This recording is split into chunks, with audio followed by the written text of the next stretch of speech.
в городе, если бы стали мэром?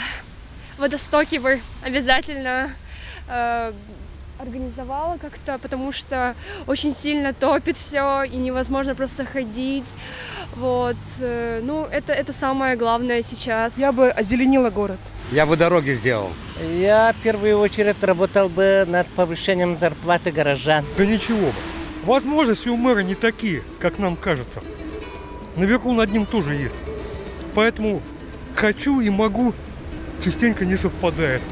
Побольше бы зелени, побольше детских площадок, побольше пандусов. Состояние дорог удручает, конечно. Самое главное, я думаю, дороги. Дороги, самое главное, дороги. Возле дорог надо сделать водостоки, а то вода все заливает. Для автолюбителей это не очень хорошо. Ну, в основном благоустройство было по городу. Пригородные города, поселки и все. Там все надо благоустройство. Главное вот это.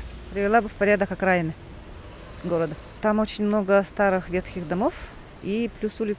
Ой, наверное, красоту бы навела. Побольше зелени, тротуаров хороших. Я была в Калининграде недавно. Там в автобус садиться неохота было. Почему? Потому что, приятно ходить было. В первую очередь бы я навела порядок.